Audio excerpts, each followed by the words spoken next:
Merci pour la personne qui nous reçoit dans sa maison, que vraiment nous puissions apporter toute cette dimension des cieux ouverts ici dans cette pièce pour que ses voisins puissent être impactés aussi par ce que nous allons apporter et que cette maison soit une maison non seulement de prière mais aussi une maison de bénédiction. Que vraiment les cœurs soient touchés. Amen. Alléluia. Donc je vous invite à élever vos voix, à vraiment percer et faire sortir à 100% de votre capacité pour impacter ce quartier cette ville. Amen.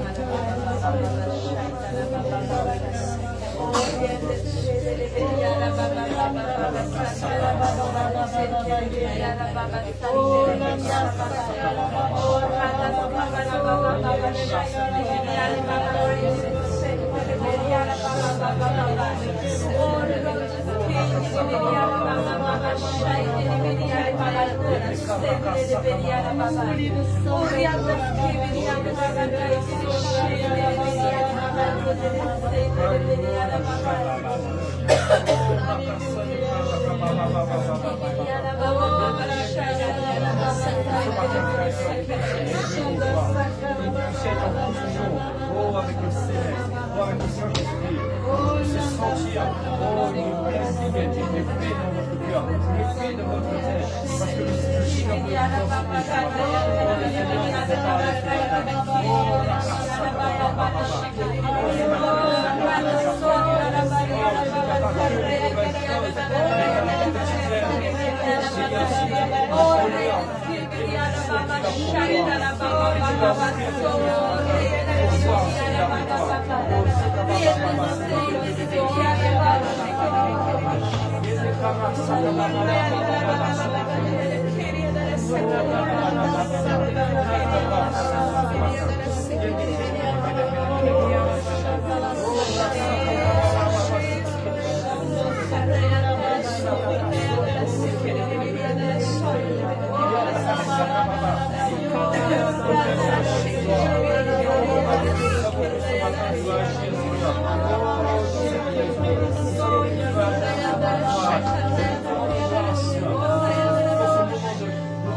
Sans pareil, oh ce nom est si merveilleux.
dit, il a fait. Donc Dieu a fait en sorte que tous les peuples issus d'un seul homme habitent toute la surface de la terre. Et il a déterminé la durée des temps et des limites de leur lieu d'habitation.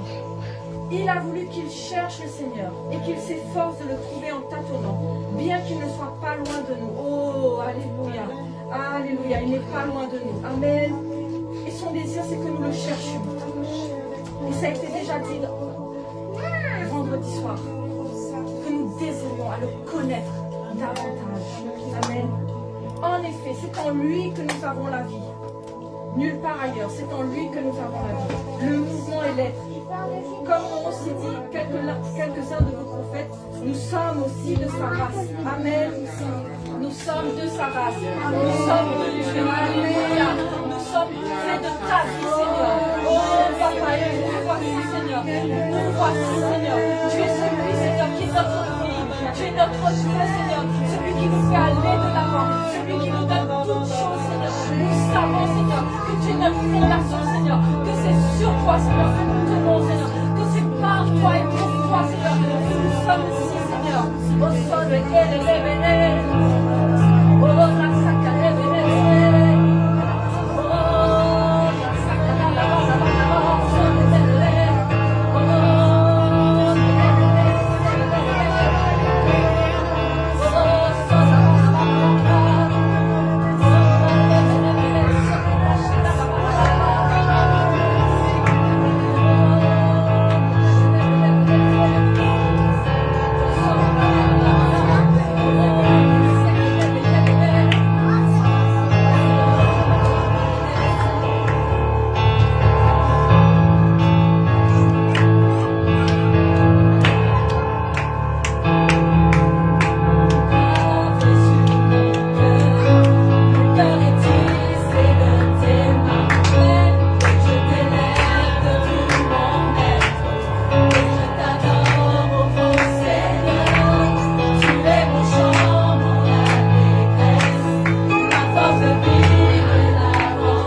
que nos prières sont en train de dégager l'atmosphère, que nos prières sont en train de faire la différence, que nos prières sont en train de soumettre les esprits de Seigneur. Oh, comme pour toi tu t'es arrivé dans le pays des Canadiens, oh la transformation est venue. Jésus, oh nous croyons dans ton œuvre, nous croyons que tu vas accomplir encore là-bas. Oh, comme il y a dans la soupe, il y a dans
alors qu'il est celui qui veut, enchanter chez nous. Oh, la même nature qui était à l'intérieur de Jésus, que son œuvre se fasse, pleinement ce matin. Oh, nous ainsi, nous voici Père devant toi. Et nous croyons ce matin que tu déclares, Seigneur. Oh, après ma caresse, Seigneur. Oh, tu déclares sa œuvre, Seigneur. Oh, qui nous grâce, Seigneur. Oh, qui nous grâce, Seigneur, cette nation. Et nous partons dans notre présence. Oh, nous voici, Papa, pour faire ta volonté. Oh, pour que ton règne, Saint-Esprit, soit celui qui atteste ce matin, soit celui qui parle à nos cœurs ce matin. Oh, soit celui qui nous enseigne ce matin.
De venir dans sa présence. À chaque fois, et nous remercions la sœur Nadine de nous accueillir, qui se prépare depuis un bon mois, pour réfléchir à comment elle va permettre à ce que tout le monde puisse être à l'aise. Et je crois que ce matin, le Seigneur a démontré que sa présence était là et qu'il voulait honorer également le prix qui a été payé par cette sœur. Amen.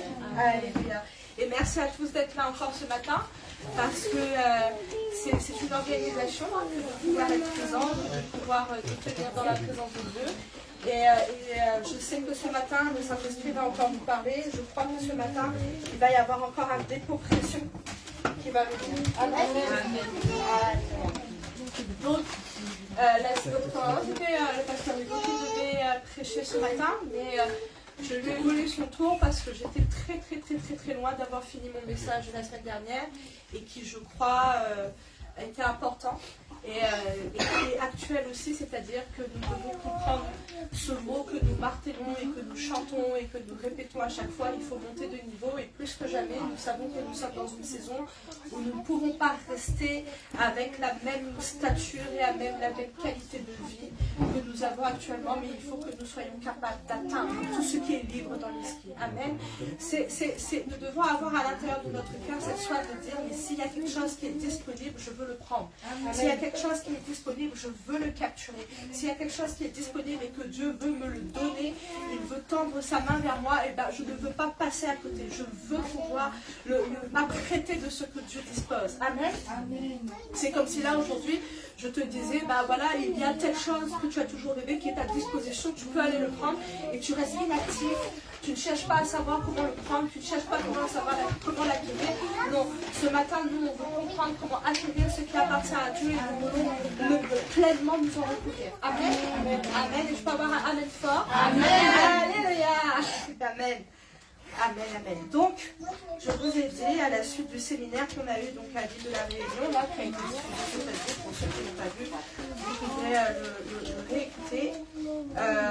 Il y a à un moment donné, donc Papa Fred a parlé de Zacharie et du verset qui disait ne dénigrons pas les petits commencements, mais que Zacharie avait à l'intérieur de sa main le fil d'Acron, qu'il avait à l'intérieur de sa main le niveau.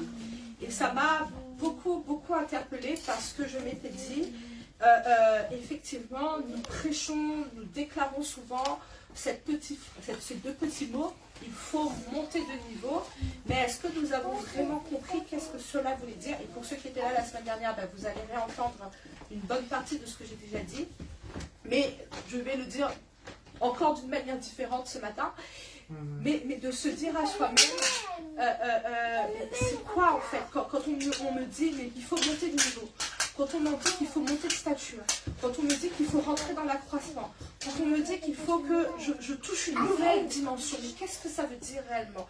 C'est quoi l'action réelle qui est en train de se passer dans ma vie lorsque je veux monter de niveau? C'est quoi l'action réelle que Dieu va produire, que le Saint-Esprit va produire, que cette vie de l'Esprit va produire lorsque je serai en train de monter de niveau? Et donc j'ai voulu vous apporter quelques points pour éclairer tout ça. On va aller dans Zacharie chapitre 4, verset 1er. Je vous invite à prendre vos Bibles, Zacharie chapitre 4, verset 1er. Donc Zacharie 4, verset 1er. Alors, Zacharie, c'est à la fin de l'Ancien Testament. Zacharie 4, l'ange qui parlait avec moi revint et il me réveilla comme un homme que l'on réveille de son sommeil. Donc je vous avais expliqué comme premier point que pour pouvoir monter de niveau, le verset Zacharie 4, verset 1er. Zacharie 4, pardon, je vous ai peut-être pas dit ça, je peux pas y aller. Zacharie 4, verset 1er. Donc, l'ange qui parlait avec moi revint et il me réveilla comme un homme que l'on réveille de son sommeil. Comme un homme qu'on est en train de réveiller de l'état dans lequel il est, qui est un état où il n'est pas actif spirituellement. Et donc, je vous ai dit, monter de niveau passe indispensablement. Passe pas peut-être ou passe pas si possible. C'est indispensable de passer par un réveil de l'esprit dans ta vie. C'est indispensable. Et la Bible est claire, à chaque fois que Dieu a réveillé l'esprit de Cyrus, a réveillé l'esprit de Zorobabel, il y a eu après une construction qui s'est mise en place. Donc si tu passes pas par ce réveil-là d'abord, et ben tu seras, et Papa Fred a expliqué ça, il a dit, mais il y a vraiment deux états. Il y a le croyant c'est celui qui croit en Dieu, et tu as le chrétien c'est celui qui manifeste Christ. qui manifeste la vie de Dieu, qui manifeste la dimension qui existe dans le ciel, alléluia, qui manifeste la gloire du Père. C'est quoi la différence entre le croyant et le chrétien? Le croyant applique des standards qui semblent être bons devant Dieu. Ben voilà, moi je sais que devant Dieu, c'est bien de... Quand on est petit, on explique aux enfants, tu vois, il ne faut pas dire de gros mots parce que voilà, il ne faut pas mentir. Et toi, quand grandissant, tu te dis, il y a certaines règles de vie que je mets en place parce que je sais que Dieu aime. Ça, c'est un croyant. Mais un chrétien, c'est celui qui a capturé l'atmosphère, qui a capturé le plan, qui a capturé ce que Dieu veut engendrer comme puissance et qui le manifeste et qui est réveillé dans la construction. Amen. Amen. Alléluia. C'est bon? Tout le monde a reçu. Et c'est ça un chrétien qui est réveillé. Et tant que tu es un simple croyant, c'est-à-dire que tu crois en Dieu, mais que tu n'as pas eu ce réveil dans ton cœur, ce réveil de l'esprit dans ton cœur, ben tu fonctionneras en étant un humain. Et là, c'est la réalité. Tu fonctionneras en étant humain avec un Dieu qui t'accompagne. Et tu te battras devant les flots et la mer comme toutes les autres personnes. Mais par contre, quand tu as eu un réveil de l'esprit, tu fonctionnes avec cette vie de l'esprit. Et tu fonctionnes depuis le ciel. Amen. Est-ce que tout le monde est avec moi? Amen. Alléluia. Amen. Donc quand tu as eu ce réveil de l'esprit, tu fonctionnes non plus comme un humain que Dieu accompagne, mais tu fonctionnes comme quelqu'un qui vit par l'esprit et qui emmène avec lui cette vie de l'esprit et qui ici pense avec cette vie de l'esprit. Alléluia. Et alors là, je me suis posé une question. Ben oui, ben peut-être que certains d'entre nous pourraient se dire, ben Seigneur, mais comment je peux vivre ce réveil? Peut-être oui, j'ai conscience que je crois en toi, j'ai conscience que je te sers, mais je sens bien que des fois, ben, je ne vis pas complètement cette vie de l'esprit-là. Je sens bien qu'il y a des choses qui m'échappent. Je sens bien qu'il y a des choses qui ne sont pas encore concrètes dans ce que j'entends, des choses comme ça. Donc là, tu peux te dire, mais comment vivre ce réveil? Comment vivre cette réalité de l'esprit qui devient forte en moi? Et quand j'ai demandé au Seigneur, mais voilà, ben, c'est quoi la réponse à ça? Ben, il m'est venu un verset, en tout cas, c'est la réponse que Dieu nous donne. Demandez et vous recevrez. Amen. Ça a l'air simple comme ça, demandez et vous recevrez. En fait, Dieu est en train de te dire, mais oui, tout ce que je suis en train de te dire, ben, en réalité, il va y avoir premièrement une action. Pendant le séminaire, Papa Fred a vu ça aussi, comme quoi qu'il y a le Saint-Esprit, il agit, mais il fallait que tu avances aussi pour avoir. Donc il y a ton action aussi à toi qui compte dans ce réveil. Attends pas seulement que c'est Dieu qui te touche et que il y a cette action aussi de ta personne. Demande. Parce que je suis prêt à te donner. Demande parce que c'est ce que je veux faire. Demande parce que c'est ce que je veux engendrer et transmettre. Amen. Demande parce que c'est le résultat que j'ai prévu de transmettre dans ta vie. Mais dans ton demande là, c'est comme si là je te fais comme ça. Eh bien, tu ne voudrais pas me donner une affaire? Je sais pas, par exemple, tu ne voudrais pas me donner un collier en or? Toi, tu vas me répondre, je ne sais même pas pour moi, déjà. De deux, ma manière de demander ne va pas susciter quelque chose chez elle, une autorité, quelque chose qui a envie de... Et puis, qu'est-ce que je vais faire avec? D'accord, demandez, vous recevrez, ben, si c'est pour après, ben, qu'est-ce que je vais faire avec? Ben, après, quand j'aurai, je vais vendre et je vais dilapider. Ben non, ben, ça ne sert à rien que je te donne, non? Oui ou pas? Oui. Demandez, vous recevrez, c'est aussi une position. Amen. Et toi, tu sais, toi, dans tes temps de prière, quand tu as touché quelque chose qui a fait la différence. Oui, tout à fait. Je veux ce réveil de l'esprit. Mais c'est pas parce que là, tout le monde, là, si je vous dis, répète après moi, je veux ce réveil de l'esprit, bam, tu l'as eu. Non. Tu as envie de toucher quelque chose. Amen. Alors tu te tiens devant le Seigneur pour lui demander et comprendre comment le recevoir. Amen. Amen. Donc demandez et vous recevrez. Ce n'est pas juste parce que j'ai demandé, ben c'est là. Non. C'est parce que je suis à la recherche profonde. Je suis avec un désir profond. Et que tellement profond que ma manière de prier, ma manière de me positionner engendre. Amen. Ma manière de prier et ma manière de me positionner engendre. Amen. Alléluia. Donc demandez et vous recevrez ce réveil qui est indispensable pour sortir du sommeil spirituel. Et j'ai donné, je repasse dessus sur les quelques points que j'avais dit, que je vais développer sur tous les points que je n'ai pas eu le temps de développer. J'avais dit un réveil dans l'esprit. Comment tu sais qu'il y a un réveil dans l'esprit? Et là, chacun analyse son cœur personnellement en se disant, mais est-ce que moi, c'est ce que je vis? Un réveil de l'esprit dans ta vie, tu ressens le repos. Amen. Amen. On va dans toujours Zacharie chapitre 4, verset 6. Alors il reprit et me dit, c'est ici la parole que l'Éternel adressa à Zorobabel, ce n'est ni par force, ni par la puissance, pardon, ni par la force, mais c'est par mon esprit, dit l'Éternel des armées. Alors là, je te dis quelque chose qui est facile à comprendre. Si tu n'utilises plus tes forces, si tu n'utilises plus ta puissance, ben, c'est comme un téléphone portable. Si tu n'utilises plus la batterie, ben, la batterie va charger tout le temps. Oui ou non? Est-ce que ce que je vous dis est logique? Si tu n'utilises plus la batterie de ton téléphone, la batterie va charger tout le temps. Si je te dis, il y a une qualité d'énergie qui va alimenter le fonctionnement de ton téléphone, et ce fonctionnement de ton téléphone, du coup, ne va plus puiser dans la batterie naturelle qui se décharge, que tu as besoin de recharger à chaque instant, et qui est matériellement mortelle, parce qu'une batterie, à force de l'utiliser, ça finit par mourir. Mais je te dis, maintenant, il va y avoir une qualité de puissance qui va alimenter toutes les fonctions de ton téléphone, mais c'est quelque chose qui tient en permanence. Tu n'as pas besoin de le recharger, et ça ne s'affaiblit jamais. Et là, tu te dis, bah, je veux ça parce que premièrement, ça m'évitera de charger avec mon chargeur à chaque instant.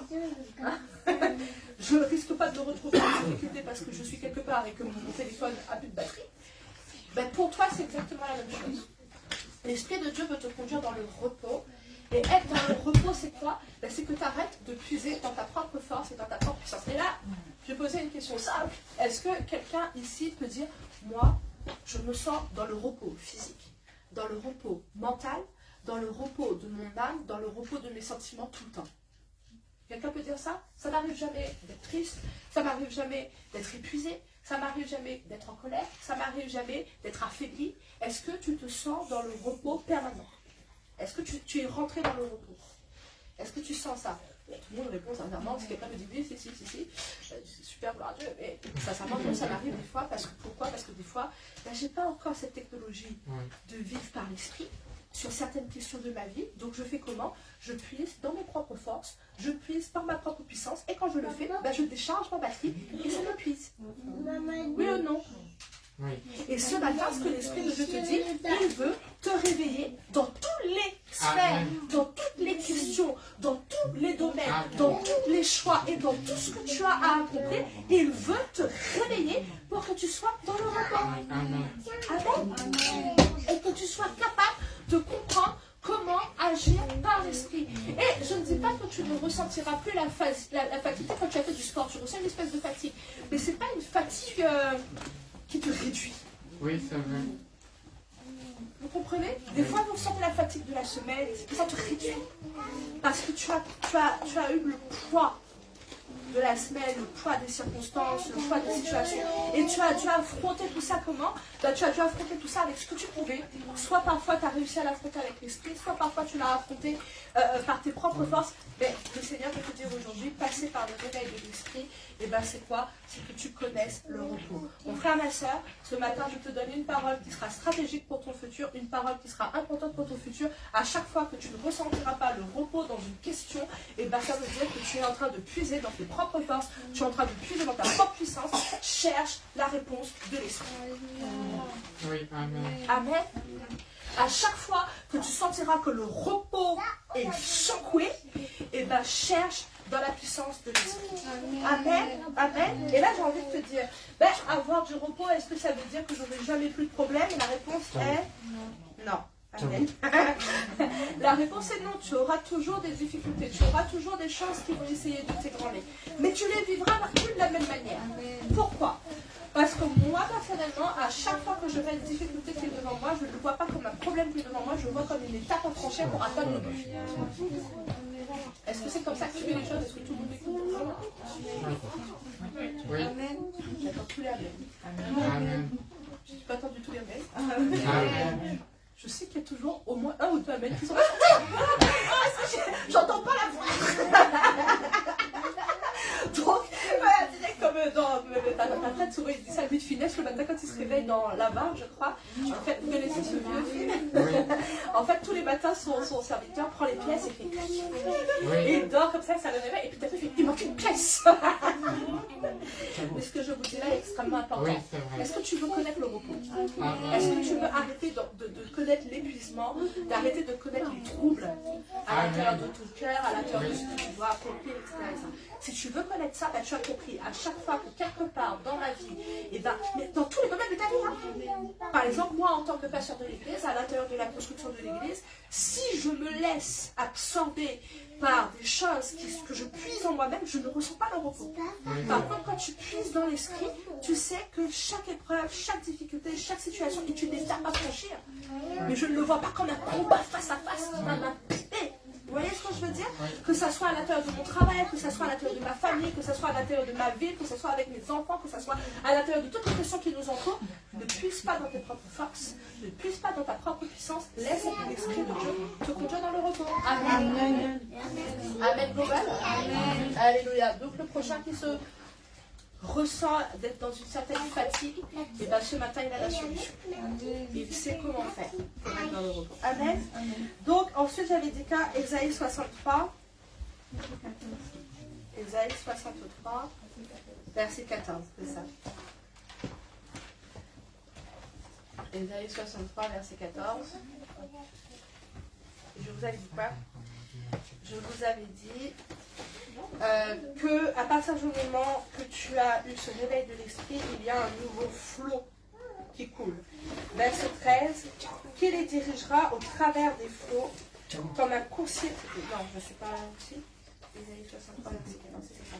Qui les dirigera au travers des flots comme un coursier dans le désert sans qu'ils vont chasse.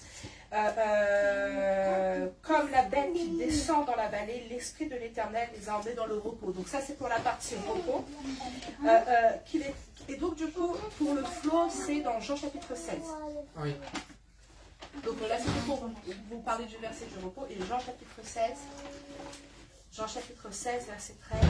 Là je repasse vite, hein. Ça vous dit quelque chose ça ou pas? Oui. Tout ce que je dis là, vous vous rappelez l'avoir entendu la semaine dernière? Oui. Différemment. Mais c'est déjà dit.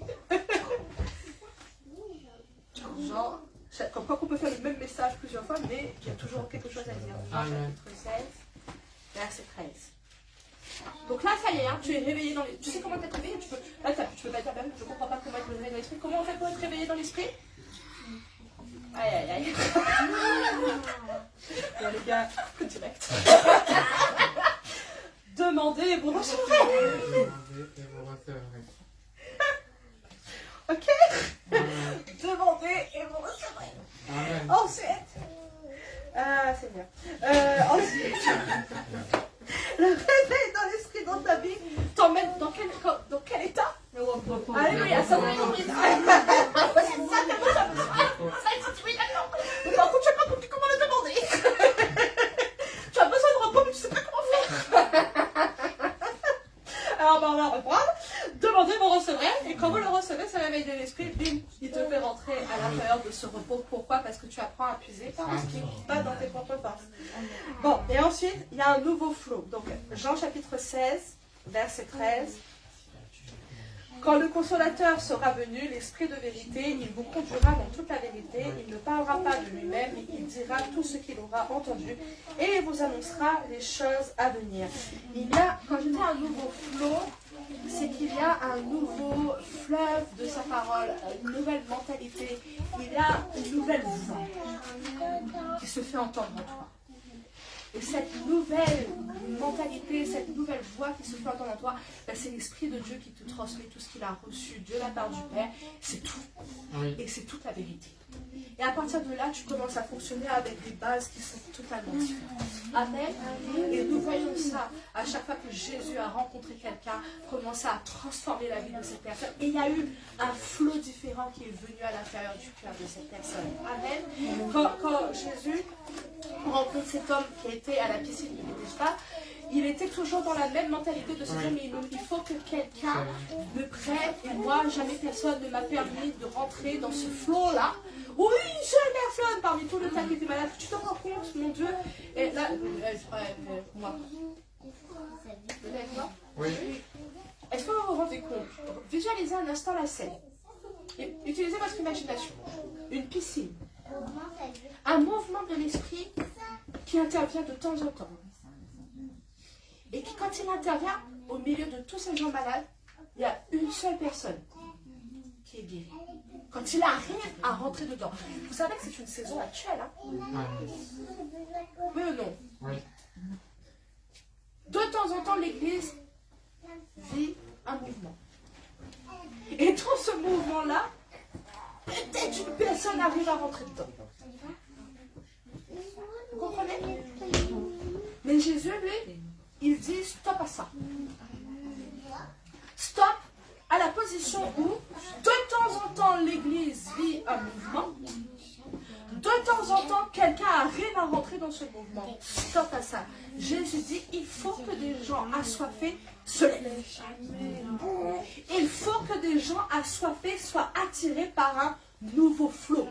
Ce mouvement que tu as connu, ce mouvement dans lequel une seule personne était touchée, les mouvements du passé dans lesquels on ne parlait pas en langue, dans lesquels il n'y avait pas l'expression de la guérison, dans lesquels les gens n'étaient pas délivrés de leurs démons, ils venaient aux réunions, ils repartaient des réunions avec leurs démons. Ces vieux mouvements du passé qui faisaient que de temps en temps il y avait une action et de temps en temps une personne était guérie, ça doit s'arrêter.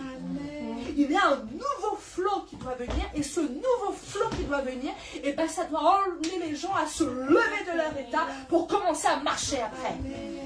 Parce qu'ils touchent ce qui est disponible. Amen. Amen. Et donc, tu n'as plus envie de connaître les anciens mouvements dans lesquels on est quand même à l'aise. Parce que dans les anciens mouvements, tu n'as pas besoin de faire 2 heures de route pour aller au culte. Quoi, oui ou non? Dans les anciens mouvements, si tu es un peu fatigué, bah, tu te lèves pas, tu vas pas au culte point barre. Et puis tout le monde te pardonne, c'est normal. Vous comprenez ce que je suis en train de dire? Oui. Dans les anciens mouvements, eh ben, il n'y a pas ce feu de l'esprit là qui fait que tu es prêt à te dépasser et à ne pas voir une difficulté comme une difficulté, tu vois ça comme une étape à franchir. Tu te dis, il y a un problème, et même là, tu passes avec le problème, tu discutes avec le problème engendre chez toi, et puis du coup, au final, c'est le problème qui maîtrise. Non, tu vois un problème, tu dis, ok, d'accord, je passe cette étape pour. Et ça, c'est le mouvement de l'esprit. Et c'est ce que Jésus a. Et donc, quand tu as un réveil de l'esprit dans ton cœur, ben, il y a un nouveau flot qui vient. Même spirituellement aujourd'hui, hein, il y a une nouvelle mentalité. Il y a une nouvelle manière de voir. Il n'y a plus de limites, il n'y a plus de restrictions. Il y a un flot de l'impossible. Tu aspires à ça. Hier soir, j'étais en train de regarder une vidéo du pasteur Benny. Vous connaissez? Vous connaissez le pasteur Benny? Vous avez déjà vu des vidéos de lui? En fait, Facebook, des fois, te propose des trucs. Et je voyais un ministère qui priait pour quelqu'un. Et en fait, pendant qu'il priait pour quelqu'un, la personne tombe parce que t'es une chatte à la par terre, tu vois. Il est en train de... Et puis, Béni, il s'approche de toi. Il fait reçoit et la personne est bouleversée par l'Esprit de Dieu. Je disais, mais Seigneur, mais quand est-ce qu'on va retrouver? Est-ce qu'il y a quelqu'un qui aspire à ça déjà? Quand est-ce qu'on va retrouver la vérité de ta puissance en France? Quand est-ce qu'on va avoir des gens qui se disposent? Alors, si on arrêtait avec le fleuve, la piscine de Bézéba, de temps en temps, il y a un ange qui descend dans nos réunions, hein, et même pour nous ici, déclarons-le, de temps en temps, il y a un ange qui descend, et de temps en temps, quelqu'un avec ce flot-là, il est touché. Stop! Mais levons-nous pour emmener le réveil, pour que lorsque nous croisons quelqu'un qui est malade, et ben juste là, aspirons à ça. Mais aspirons à ça, ça veut dire aussi, je suis prête à payer le prix de ma vie pour ça. Je suis prête à l'obéissance. Je suis prête à aligner et possessionner tout ce que je suis dans ce que Dieu me demande. Amen. Alléluia. Donc, il y a un nouveau modèle de pensée, il y a un nouveau flot, il y a la vérité qui vient. Parce que c'est le Saint-Esprit qui te conduira dans toute la vérité. Donc, c'est la vérité qui vient et qui règne dans ton cœur. Amen. Alléluia. On va dans Actes chapitre 4. À partir du moment où tu as connu le réveil de l'esprit, tu deviens acteur de la construction. Inévitablement, lorsque le Saint-Esprit réveille ton cœur, eh ben, il te pousse ensuite à la construction. Il te pousse ensuite à être acteur de la construction. Il veut t'utiliser pour faire partie de ceux qui construisent la maison, qui construisent le royaume. Et quand je dis ça, ça ne veut pas dire, oui, il veut que tu aies un ministère spécifique. Non, c'est-à-dire que tout ce que tu es tous les jours, même au-delà de l'église, est utilisé pour que tu puisses construire la maison. Amen. Donc, Actes, chapitre 4. verset 31. Alors, quand ils eurent prié, le lieu où ils étaient assemblés trembla. Ils furent tous remplis du Saint-Esprit. On a envie de vivre des choses comme ça, non? Oui, amen. On ne se rassemble pas juste pour être bien. On se rassemble pour que le ciel soit ouvert. Amen. On se rassemble pour que nous puissions toucher Dieu. Amen. Connaître la transformation, connaître la réalité des dimensions qui sont disponibles. Amen. Et demander où on recevrait, ça veut dire que je reste devant lui jusqu'à ce que je sente que c'est acté, que c'est acquis. Amen. Donc, Actes chapitre 4, verset 31.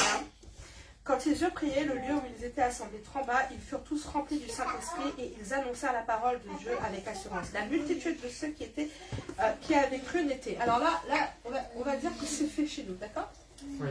On va dire que ça c'est fait. Là, le lieu où nous sommes, là, on a délocalisé notre adresse, on se tient avec le Saint-Esprit et on se tient dans l'atmosphère du trône du Père. Amen. Et qu'est-ce que l'Esprit de Dieu fait? La multitude de ceux qui avaient cru. On croit tous. Amen. Déclare-le par la foi, même si tu n'es pas sûr de toi, déclare-le par la foi. On croit tous. Amen. Tous ceux qui avaient cru n'étaient qu'un cœur. Ah, il n'y a pas quoi que ce soit qui vient séparer le corps et le cœur. Il n'y a qu'un seul cœur. Ce cœur, il est uni à qui? Le cœur d'Émilie, il est uni à mon cœur. Ah, ça me vient, il est bien le bacon. Alors je suis unie dans le bacon, donc c'est un bon exemple. Pas du tout. Elle a le droit de m'aimer le bacon, j'ai le droit d'aimer le bacon. Rien à voir avec ça, là. Oui. Mais notre différence, par contre, n'entache en rien. Oui, c'est vrai. Parce qu'il y a un mouvement de l'esprit qui nous unit. Et cette action-là fait qu'on est comme un seul cœur. Fait qu'on est comme un seul âme. Nul ne disait que ces biens lui appartinssent en propre, mais tous avaient tout mis en commun. C'est comme s'il n'existait qu'un. Dieu qui est tous en tous. Amen. Donc, et je reprends cette image. Est-ce que ça sous-entend qu'elle doit aimer le bacon comme moi, ou je disais ne plus aimer le bacon, et ça je ne saurais pas faire quand même, tu vois, donc, c'est pas ça du tout. Il y a rien ce qui fait qu'on s'exprime, parce que cette unité de cœur, l'Esprit de Dieu l'a scellée. Cette unité de l'Esprit, le Seigneur l'a scellée, et ça nous a permis de dépasser des choses qui seraient différentes. Amen. Ça nous a permis de dépasser peut-être des choses qui avaient besoin chez moi d'être réglées personnellement, chez elle d'être réglées personnellement. Ça nous a permis de... Il y a une unité de l'esprit qui est là. Parce qu'on a cru dans ce que l'Esprit de Dieu est en train de faire. Amen.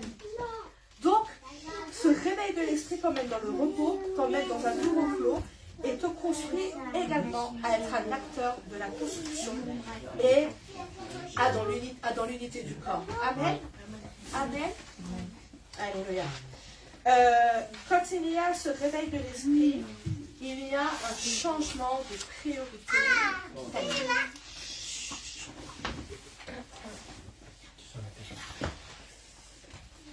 Il y a un changement de priorité qui anime ton cœur. Tes priorités changent. Si avant tu avais comme seule priorité, je ne sais pas, d'être propriétaire, tu avais comme priorité de gravir une montagne, je ne sais pas, il y a des gens qui fonctionnent avec une certaine priorité, il y a certains sportifs, c'est je veux pouvoir un jour courir le plus grand marathon, certains professionnels pouvoir monter leur voie, tout ce genre de choses. Tu as des priorités, toute personne a des priorités dans leur vie, et c'est ces priorités-là qui les animent, c'est ce qui leur fait penser, etc. À partir du moment où tu as connu le réveil de l'esprit, tes priorités changent complètement. Oui. Amen. Tu es animé par la maison de Dieu, tu es animé par le plan de Dieu, tu es animé. Il n'y a que ça qui compte pour toi. Est-ce que ça sous-entend, et j'avais donné cet exemple la semaine dernière, est-ce que ça sous-entend que tu deviens marginal à partir de maintenant, tu arrêtes de travailler, tu t'enfermes dans ta maison et tu penses qu'à Dieu? Non, c'est pas ça du tout. Mais ta mentalité change complètement. Ta priorité, c'est Dieu, le royaume, et sa volonté. C'est ça qui anime ton cœur. Il n'y a plus rien qui peut prendre le dessus. Et tu es prêt, si Dieu te dit abandonne ça, tu es prêt à abandonner. Parce que tu sais que tu ne prends pas de risque. C'est pas la bourse à les yeux. Tu ne prends pas de risque. S'il te dit d'abandonner un truc qui peut paraître solide. Ici, il te dit, fais gaffe, c'est du sable, ça s'effondrera. Tu es prêt à abandonner parce que même si tu ne sais pas sur quoi tu vas te positionner, ben, tu ne prends pas de risque avec le Seigneur. Amen. Donc, tes priorités changent. Moi, par exemple, quand je prends les transports, beaucoup de gens détestent les transports en commun. Prendre le train, Moi, toutes les fois où je vais prendre les transports en commun, j'ai fermé ma Bible mais j'ai pas fini. Hein. Donc, c'est quelques-uns, c'est ça. Je réouvre. Parce que des fois, tu cherches des signes et la fille n'est pas.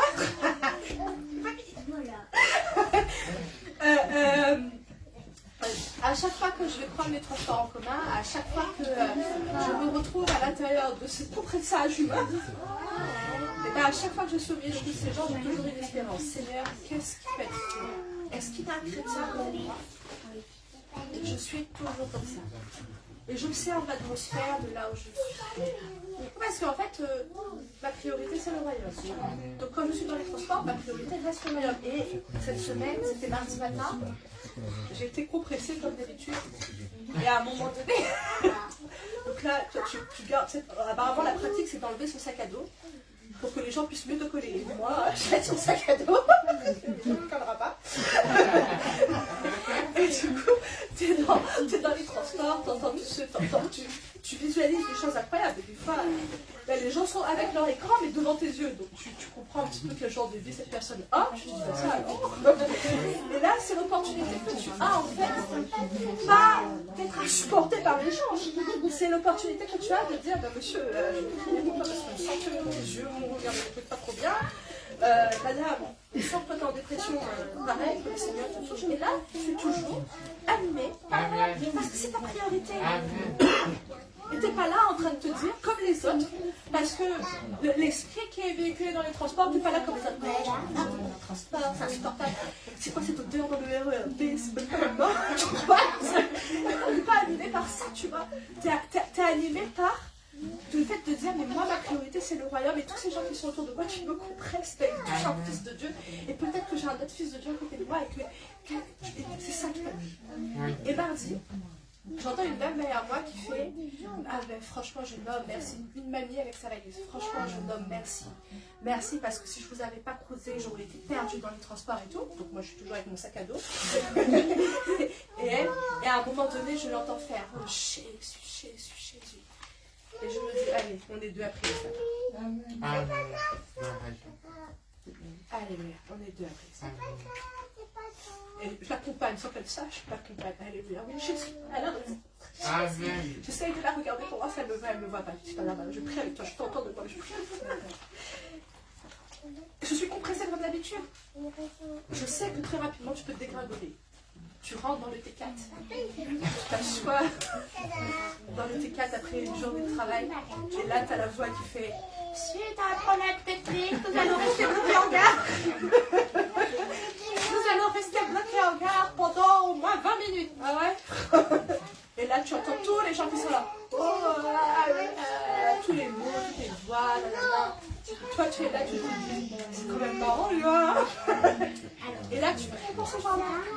Parce que ta priorité, c'est le royaume. Et ce qui est du niveau de la terre, ça ne te touche plus, toi. Tu as changé de priorité. Ta priorité, c'est pas que tu es capté par tu vois. Même si tu aurais voulu rentrer plus vite chez toi. Ta priorité, c'est pas les gens arrêtent de te coller, là. Ta priorité, c'est le royaume. Et c'est pour ça que je vous disais, il y a un nouveau flot. Il y a une nouvelle qualité de pensée qui vient dans ton cœur et dans ton esprit. C'est pas terrestre. Tu as quitté le jeu de l'Église. Tu as quitté le jeu du diable. Amen. Donc là, je n'ai fait que reprendre ce que j'ai dit la semaine dernière. J'ai rien dit de nouveau. Maintenant, on va attaquer la suite. Parce que qu'est-ce que c'est que de monter de niveau? Monter de niveau, c'est ne jamais minimiser ce que Dieu fait, jamais considérer quoi que ce soit petit dans ce que Dieu fait. Zacharie, chapitre 4, verset 10. Et là, je vais prendre mon téléphone parce que je vais prendre une autre version. C'est une version que je ne sais pas trop ce que c'est, mais attendez, je vous dis. Elle est récente en fait, mais je trouve qu'elle rend le verset plus clair. Zacharie, chapitre 4, verset 10. C'est la version...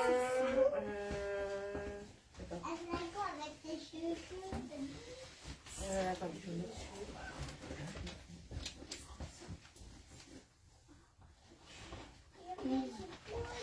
Ça s'appelle Bex, BEX.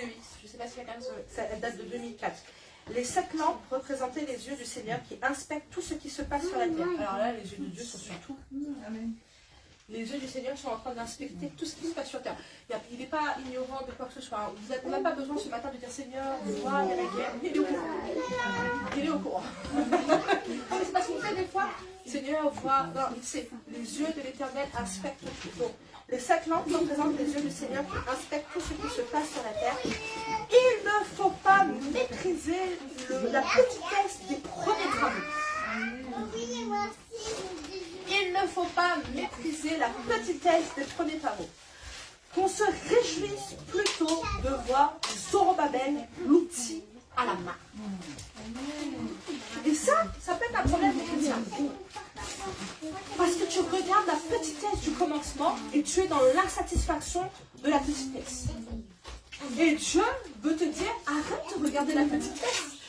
Il faut que tu voies le niveau qui est dans la main de Zorobabel qui est en train de construire. Et là, j'ai envie de te dire, c'est quoi le monument le plus impressionnant pour toi?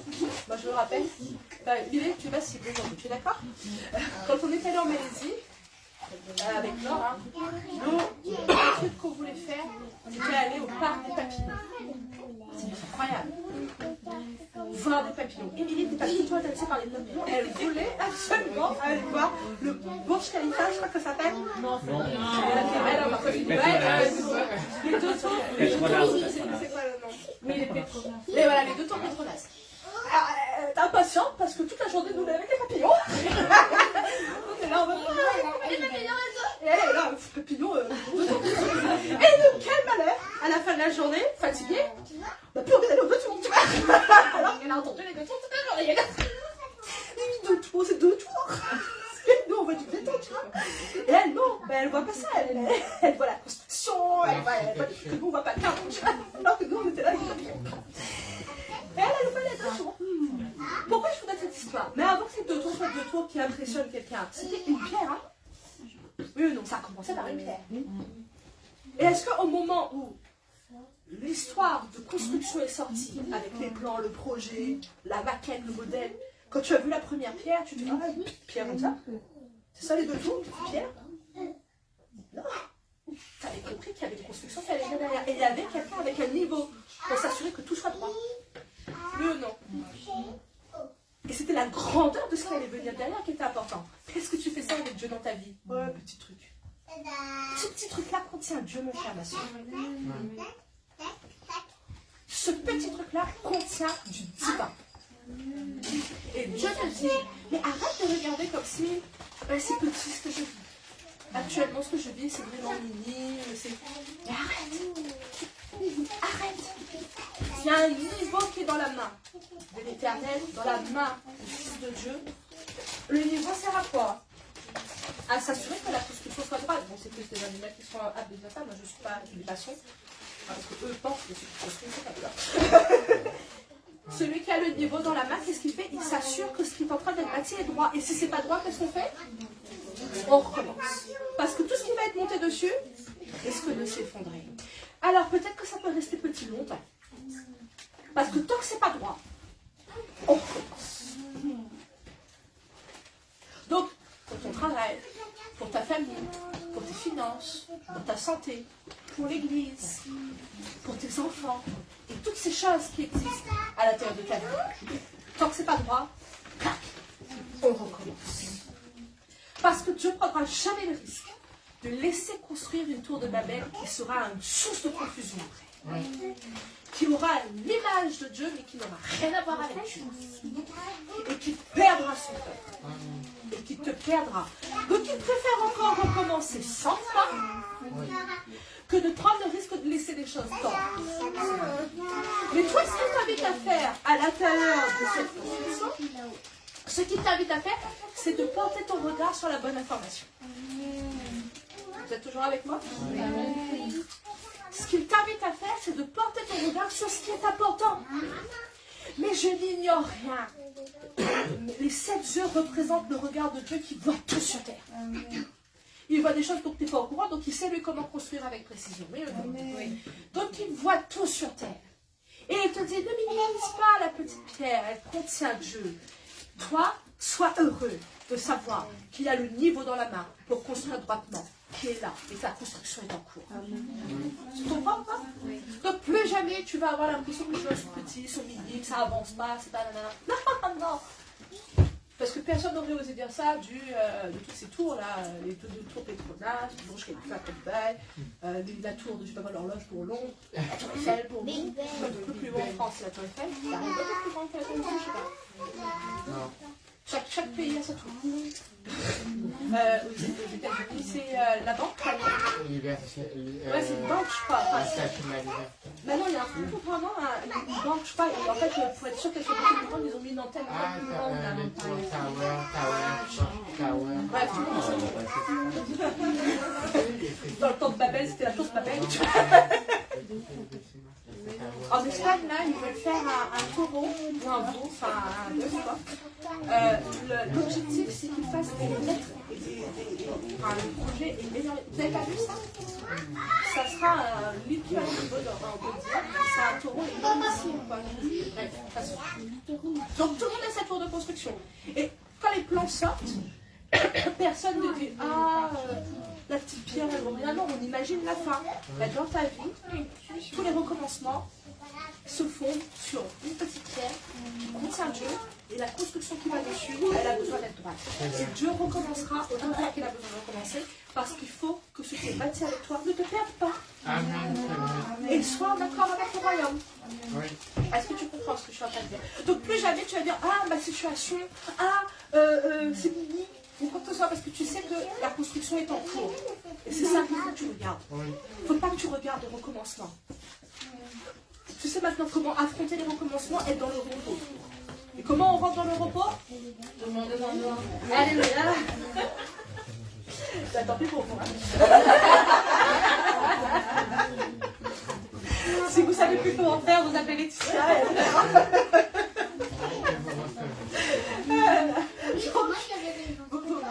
Mais c'est important parce que quand tu vas sortir de là, tout ce que je vais te dire, c'est exactement ce que tu auras besoin. Oui, Amen. Alléluia. Donc, ne minimise jamais ce que Dieu te donne. La construction est un cours. C'est pas le début qui compte, c'est parce qu'il y a une course en cours, il y a une fin, une finalité que Dieu va nous permettre d'acquérir. Et le niveau, et là, ça veut dire quoi? Ça veut dire que le Seigneur est au Fils de Dieu. Parce que le Seigneur agit, il n'agit pas tout seul, il agit avec ses fils. Hein. Il est en train de nous apprendre à faire des choses qui sont droites. Amen. Alléluia. Exode chapitre 25. Exode chapitre 25.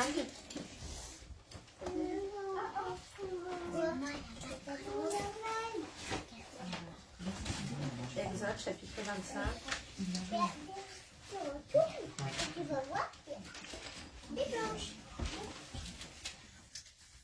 Exode chapitre 25, c'est 40. Je plaisantais tout à l'heure en disant j'ai fermé ma Bible mais j'ai pas fini parce qu'il y a des gens qui cherchent des signes. Mais c'est vrai. Des fois tu vas chercher, tu dis mais combien de feuilles il y a encore tu vois que ça tourne des feuilles. Ah, la dernière feuille. Vous pouvez pas faire ça avec moi? Moi c'est mon père. Ça fait juste 3 points mais elle finit jamais. Exode, moi il faut rire un peu aussi, hein. Exode 25, verset 40. Regarde et fais d'après le modèle qui t'est montré sur la montagne. Regarde et fais d'après le modèle qui t'est montré. On parle de quoi? C'est quoi le titre de notre sujet ce matin? C'est ça notre objectif de ce que je pense. Hein.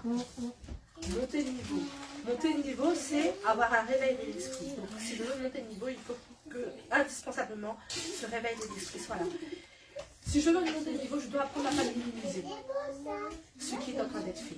Et à ne pas être restreint dans mon cœur, dans mon esprit en me disant ah, ça, non. Ce qui est en train d'être fait est peut-être petit, mais il y a le jeu dedans. Et le Seigneur peut-être casse à chaque fois, c'est pas grave, il casse à chaque fois, parce qu'il a le niveau à la main et il faut que ça soit droit. Il vaut mieux recommencer 100 fois pour être à la fin sur une construction solide que de faire une construction rapide, une construction qui est grande, mais qui à la fin s'effondrera inévitablement parce qu'elle n'est pas selon ce que le cœur de Dieu désire. Donc tes yeux sont portés, ton regard est porté sur les bonnes choses. Et tu sais qu'il y a un modèle à suivre. Et ce modèle, eh ben, regarde et fais selon le modèle qui t'est montré sur la montagne. Où est le modèle que tu dois suivre? Le modèle que tu dois suivre, il n'est pas n'importe où, il est sur la montagne. Amen. Unique, le seul modèle de qualité que tu as besoin pour tout ce que tu as à entreprendre. Le modèle est sur la montagne de l'Éternel. Donc tu dois chercher avec Dieu comment faire les choses. Et ça, qu'est-ce que dit la parole? La parole dit, regarde. Donc ça veut dire que tu connais. Ce modèle-là, eh bien, il est prêt à te le montrer. Ce modèle-là, il est prêt à te le témoigner. Ce modèle-là n'est pas imbibé d'une quelconque inspiration qui a été insufflée par la terre. Ce modèle-là ne connaît que la source de la vérité. Amen. Amen. Donc, dans tout ce que tu es appelé à faire, ça ne se fera pas 100% du jour au lendemain, et dans tout ce que tu es appelé à faire, dans tout ce que tu es appelé à démontrer, le modèle que tu dois chercher se trouve sur la montagne. Le modèle que tu dois chercher, c'est un haut niveau. C'est dans les réalités divines. Le modèle que tu dois chercher se trouve avec Dieu. Amen. Donc si tu te poses la question, pour quelle que soit la sphère de ce que tu dois faire, et je reprends à chaque fois les mêmes exemples, au travail, ta famille, l'éducation de tes enfants, faire fonctionner ton couple, faire fonctionner tes finances, etc. Je ne sais pas si vous avez d'autres exemples qui viennent dans votre esprit. Ta santé, hein? Comment prendre soin de sa santé, alors que nous sommes brassés au milieu de tellement de technologies et tellement d'idées qui paraissent tellement bonnes et tellement intelligentes. Dieu te dit, lui, moi j'ai mon modèle, et ce modèle, il n'a pas de point sensible. Il n'a pas de défaut. Il n'y a pas quelque chose qui fait que ça te s'enrire. Et bien regarde-le sur la montagne, cherche-le pour pouvoir l'appliquer. Amen. Un des premiers modèles sur la montagne, c'est fonctionner par la grâce. Oui, amen. Fonctionne par la grâce. Alléluia. Donc cherche un modèle qui est sur la montagne. Comment, si Joseph, on lui avait dit, voilà, parce qu'on lui a pas dit il va y avoir une famine, comment faire de sorte à ce que l'Égypte je ne sais pas, on lui a dit il y a un veau gras qui a mangé, un veau mec qui mange un veau gras, déjà il fallait comprendre ce qu'il fallait. Oui. Il fallait comprendre. Daniel, pire encore. J'ai fait un rêve. Allez, toujours massif. J'ai fait un rêve hier soir. Devine le rêve. Devine ce qu'il faut faire avec le rêve. Allez, pas 1 heure. Et si à la fin de 1 heure, t'as pas deviné, on te tue.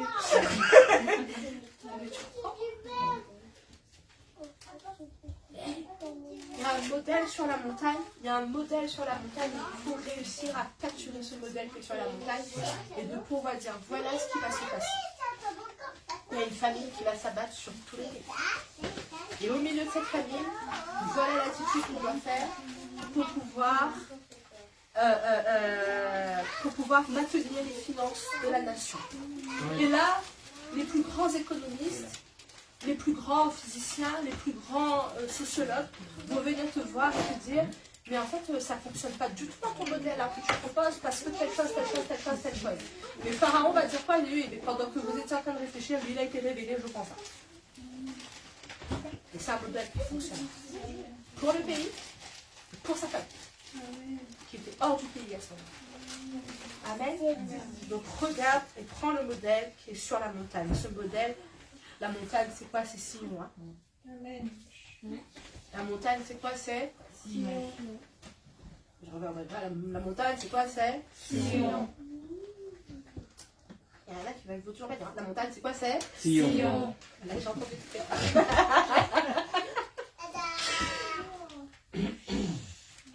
La montagne, c'est Sion. Et le modèle est là-dedans. Donc, tu cherches le modèle que tu dois utiliser pour tout ce que tu dois construire avec Dieu. Amen. L'accroissement vient de qui? Acte chapitre 2. Comment vivre l'accroissement? Acte chapitre 2, verset 47. Bon, vous vous ennuyez pas? C'est le même message que la semaine dernière, mais différent, non? Oui ou non? Oui. Acte chapitre 2, verset 47. Louant Dieu et trouvant grâce auprès de tout le peuple, et le Seigneur, il faisait quoi? Qu'est-ce qui est écrit dans votre version?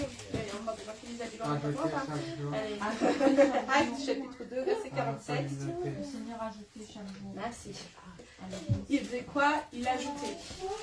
Oui. Qu'est-ce qu'il faisait? Il était en train d'ajouter. Amen.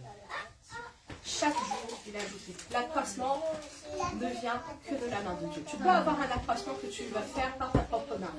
Mais, ah mince, comment il s'appelait celui qui était monté sur le sycomore là? Zaché, merci.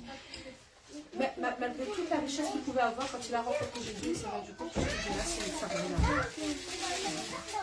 Si tu ne rentres pas dans ma maison, et si je ne découvre pas une nouvelle technologie, je sens que tout l'accroissement que je vais me perdre.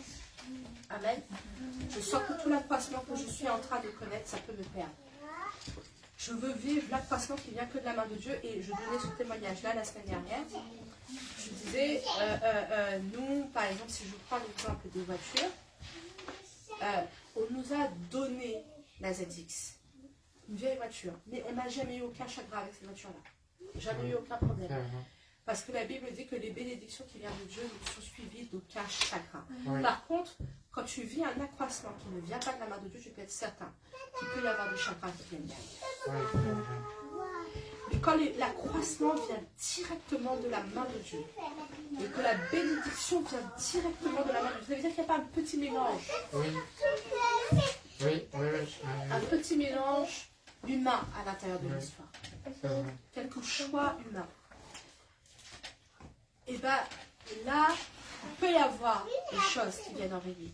Mais quand l'accroissement vient de la main de Dieu, donc ton accroissement dans tous les domaines de ta vie, Oui. et ben tu sais que tu n'auras aucun chagrin. Je suis convaincue de la promesse de l'Éternel. Quand il y a combien de temps qu'on était dans notre maison? Presque 11 ans.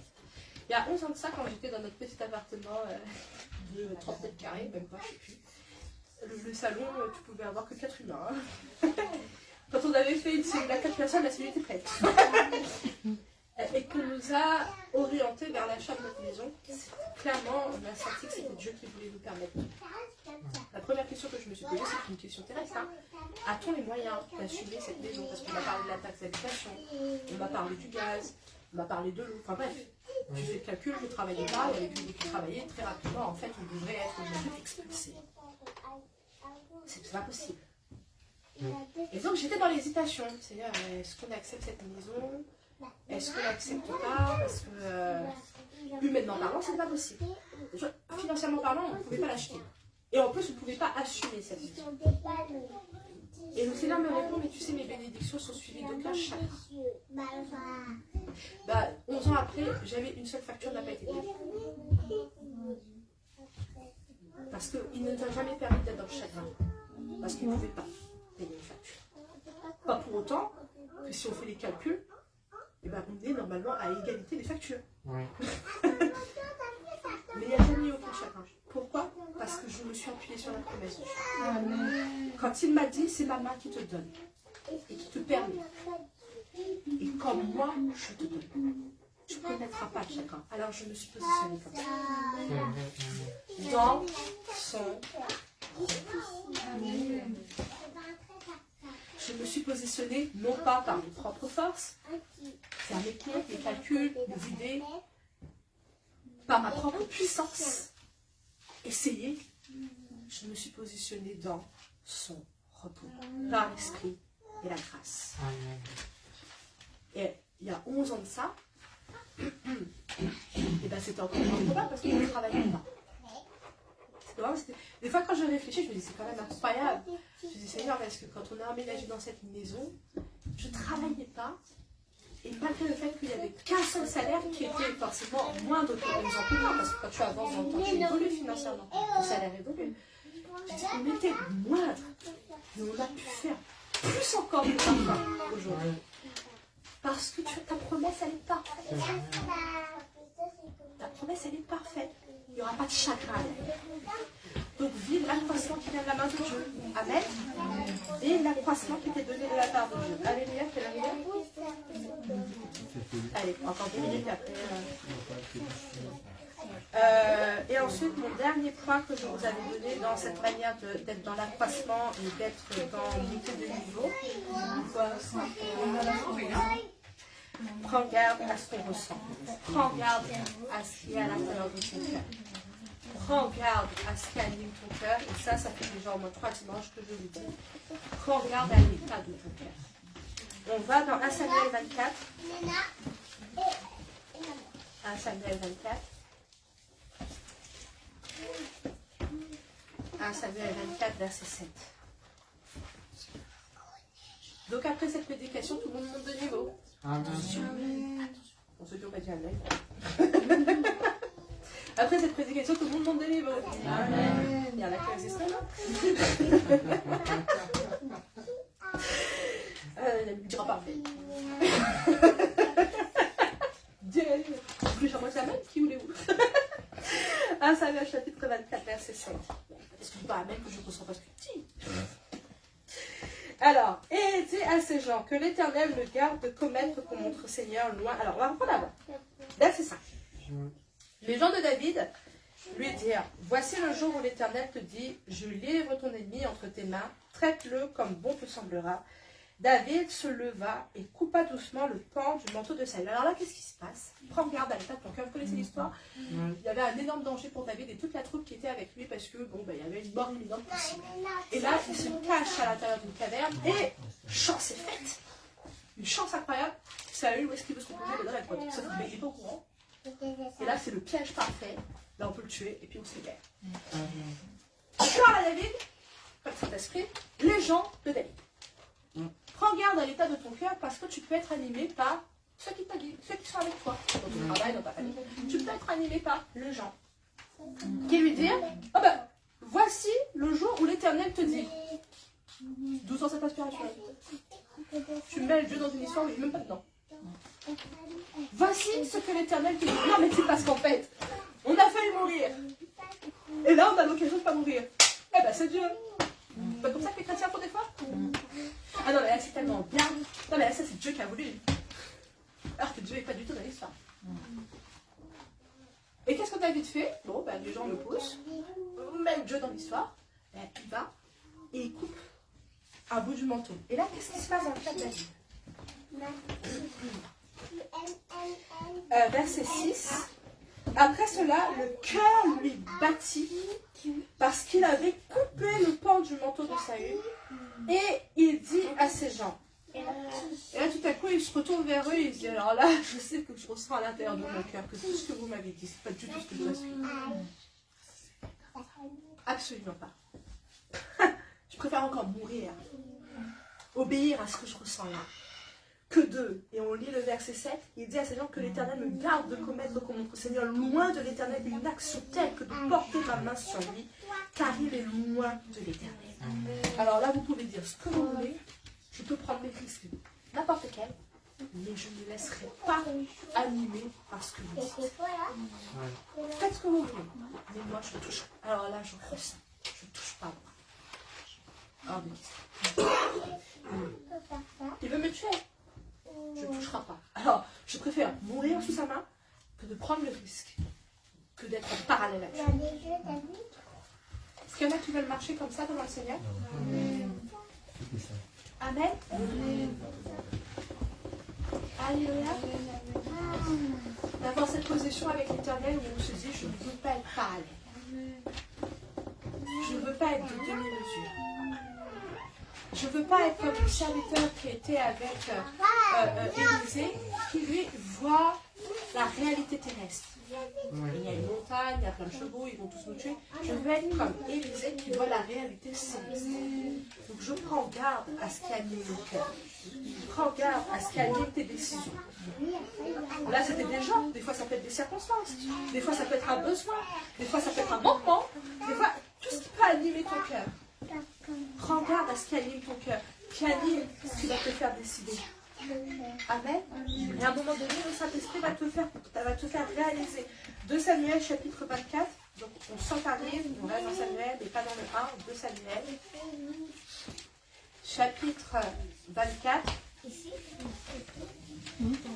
verset 10. David sentit battre son cœur après qu'il eut ainsi fait le dénombrement du peuple, et il dit à l'Éternel, j'ai commis un grand péché en faisant cela. Maintenant, l'Éternel, d'aide pardonner l'iniquité de ton serviteur, car j'ai complètement agi en insensé. Malheureusement, c'est pas pendant qu'il était à l'intérieur du dénombrement qu'il a ressenti ça, c'est une fois qu'il a terminé qu'il a réalisé. Qu'est-ce que je suis allé faire? Pour autant, le serviteur, et je prie Dieu d'être entouré de gens de qualité comme ça, le serviteur de David, quand David a dit va faire le dénombrement, le serviteur lui a dit pourquoi tu veux attirer la colère de Dieu? Fais pas ça. Mais comme il était en train d'insister dans son cœur de vouloir faire ça, il y est allé. Et merci Seigneur, le serviteur, qu'est-ce qu'il a fait? Il n'a pas dénombré tout le monde. Il a protégé. Protège. Et à l'intérieur de ce dénombrement, à la fin, il se dit je me sens. Parce que je sais reconnaître quand je plais à Dieu ou pas. Je sais reconnaître quand je suis en conformité à Dieu ou pas. Je ressens que je me suis laissé emporter et que je n'aurais pas dû. Donc fais attention à ce que tu ressens dans ton cœur. Amen. Et dernier verset pour terminer. Alléluia. 2 Rois.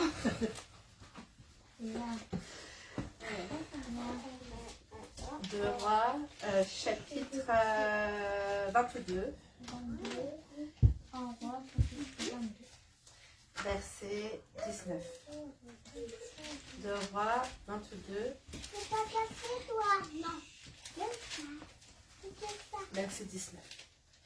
Parce que ton cœur a été touché, parce que tu t'es humilié devant l'Éternel en entendant ce que j'ai prononcé contre ce lieu et contre ses habitants qui seront un objet d'épouvante et de malédiction, et parce que tu as déchiré tes vêtements et que tu as pleuré devant moi, moi aussi j'ai entendu, dit l'Éternel. C'est pourquoi voici, je te recueille auprès de tes pères, tu seras recueilli en paix dans tes sépulcres, et tes yeux ne verront pas tous les malheurs que je ferai venir sur ce lieu. Ils rapportèrent au roi cette réponse.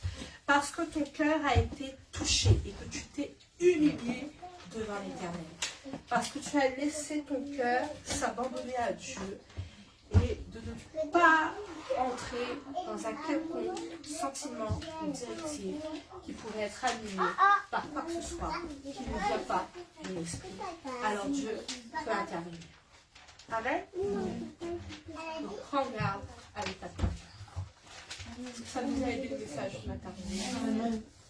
Est-ce que vous avez tout entendu?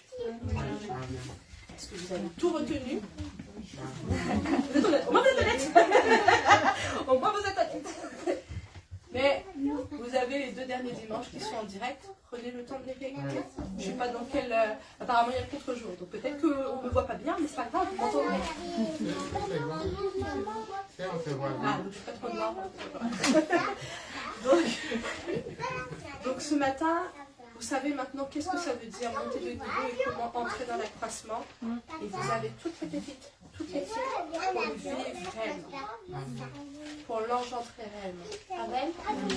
Amen. Amen. Que le Saint-Esprit ajoute encore sur ce que vous avez entendu. Allez chercher plus loin. On ne peut pas développer tous les points que je viens de donner en 1 heure et quart. Oui. Toute la suite, ensuite, c'est à vous d'aller chercher. Comment on vit le réveil de l'esprit? En demandant.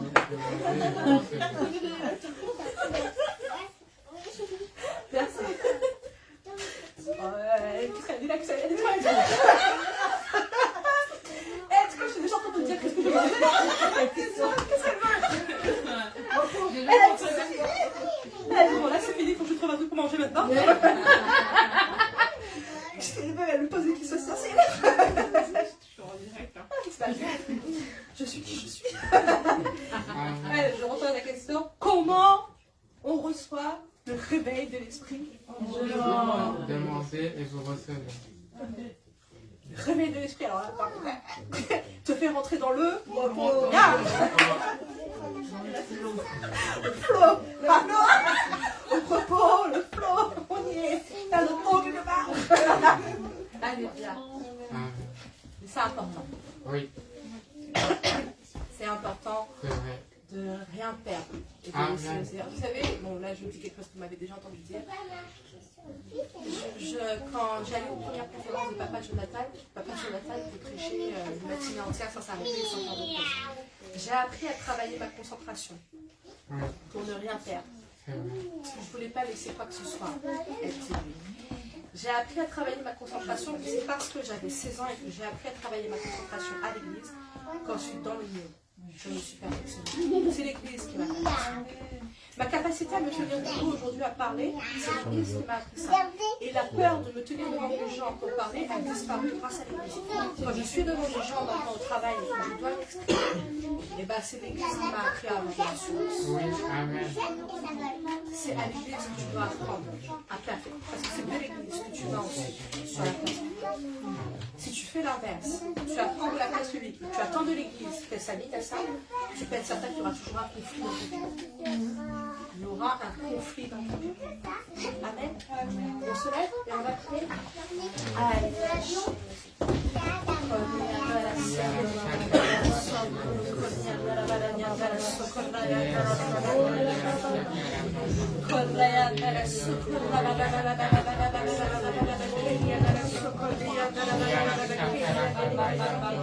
Sakadaya